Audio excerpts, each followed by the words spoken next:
Hello there once again. I am Vidit Gujrathi and we are looking at the Skilling Open 5th round, and I thought it would be, well, almost obligatory to look at Magnus Carlsen against Alireza Firouzja, the present against the future, perhaps. Who knows? Alireza being tipped by many as the biggest challenger in the coming years to Magnus Carlsen. So let's get right into the game. Magnus with the white pieces, only his second outing on day one with the white pieces. He had 3 blacks, and we have a choice after knight c3. Black can go for the Nimzo or go for the Queen's Gambit declined, as Alireza does here. Queen's Gambit declined, exchange variation, and this has been seen thousands upon thousands of times here. E3. Early 8-6 here by black. Bishop e7, bishop d3. Very normal stuff up to here, castles. But now Magnus comes up with a move that I think might just be a novelty. I mean, we've seen plenty of games with this move. But Magnus plays bishop g3. Moves the bishop again, unprovoked. So it looks like he just wants to have a game. Just wants to not run into any preparation. So he plays this move, bishop g3. Obviously we're going to have a pretty well-known position, but no theoretical moves. He follows up here with h3. And I think the idea is to maintain the bishop, not play knight f3 immediately, and run into knight h5. So h3 first. Sort of a London idea. Rook e8, knight f3, bishop b4. Yeah, it's hard to suggest how to play the black position. I'm not really sure what's the best course of action. Alireza goes for bishop b4. But given the way the game progresses, after c5 castles, Alireza took on c3. Queen takes, of course, because, well, ideally we'd take with a pawn, but then we run into the fork, hitting the queen and the bishop, so queen takes c3 and c4. And this whole operation leaves white just with a very strong bishop on g3 here. And then what follows on the queen side, it looks like white has everything under control. a4 here, stopping further advances by black.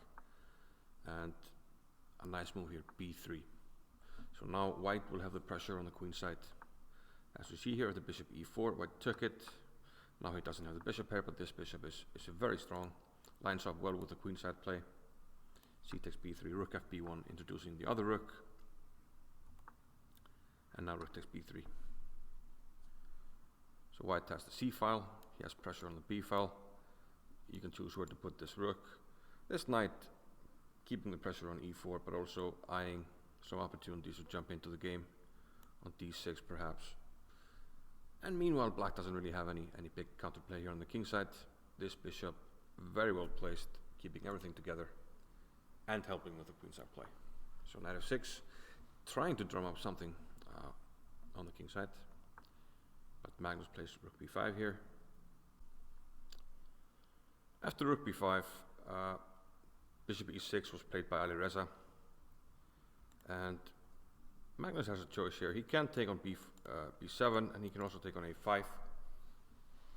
But he went with the a pawn. Going with the b pawn is reasonable, but I guess he felt that the b pawn would be an easier target, so he took the a pawn. Knight d5. And now this nice move, rook takes a8. Otherwise, well, you might be in trouble. Queen c5. b6. You can still take on a8, but rook takes a8 is nice because on knight takes e3 you simply take here on e8, and you have 2 pieces, 2 rooks for the queen. And you're doing quite well. Big target here. So after knight d5, rook takes a8. Alireza took on a8 back. Queen b3, taking the pawn, and up b6. So Alireza trying to bunker down here, down a pawn. But Magnus is obviously here in his element. King h2, kind of a prophylactic move. Black's only idea was perhaps h5, h4, and then take on h3, but that's out of the question now. Plays h5 anyway. Queen b5 by Magnus. Rook c8, and now he liquidates the queen side. Rook takes, and he simply upped this pawn. And the black position is really difficult.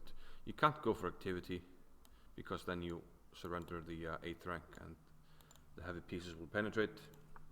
So he tries to make some prophylactic moves as well. King h7, but queen back to b1. Hitting the pawn on e4, but knight c3 covers it. Queen back to b7. So the idea of this maneuver is that the knight is probably worse off here. Would rather be here. Bishop f5. Rook c5, trying to initiate some trades. And, well, yeah, another point of luring this knight here. Now you have to take on c5, because with this pressure you can't move the rook. So rook takes c5. But now Magnus has a very dangerous pass pawn. And things are kind of going south here for Alireza, and they were already heading south before that. So a second pawn now for Magnus. Knight takes e4. And he should have a winning game now with a pass pawn and another extra pawn. And we simply see Magnus improving his position. Notice that he puts all the pawns here on light squares to complement his black squared bishop, following the so-called Capablanca rule. Now he maneuvers the knight. He wants to simply attack the bishop like this, so he can move the c-pawn. That's what happens. The pawn moves all the way to c7, one square away from queenie. You need another piece to stop it. Bishop d7. Bishop f2 hitting the knight. And for the time being, Magnus avoids the knight trade, because there are some situations where opposite colored bishops do offer drawing chances, but I don't think this is one of them. Magnus simply wants to improve his position before we have a trade. Bishop c5, a nice square for the bishop as it dominates the knight, stuck on c8. f4, you can't really take because I simply take back, and remember the knight is dominated, so white can simply improve his position, bring the king, and eventually win the pawn ending if the knight comes out. Well, if the knight comes out, we actually take it and promote, so black is just in a world of hurt. So he moves the bishop, f5, and now we have the trade, knight b6. And the bishop has to come back, doesn't have time to take the pawn, so he has to come back. And now Magnus brings the king. And there's simply not enough for black here for counterplay. The king comes over to the pawn, but it's very good to know that in most cases, two connected pass pawns are enough to win an opposite colored bishop ending. Magnus obviously knows that. The only way not to win it is if you have an ideal drawing position with the king and the bishop in front of the pawn for the defending side, but there's no hope of that here. The pawns move along nicely. Stay on light squares to avoid a blockade. The bishop comes back, f6. I will make a video later, sort of pattern recognition stuff to explain better how to attack and defend with such two pawns in opposite colored bishop ending. Very important pattern actually, comes up a lot. So bishop b4, and Alireza resigned here after king f4. The bishop has to stay here on the diagonal, otherwise white will play f7. So black doesn't have any choice. He has to wait for white to simply improve his king. He'll bring the king to e7, and then he excuse me, then he can play f7 without black taking, because you can take back covered by the king.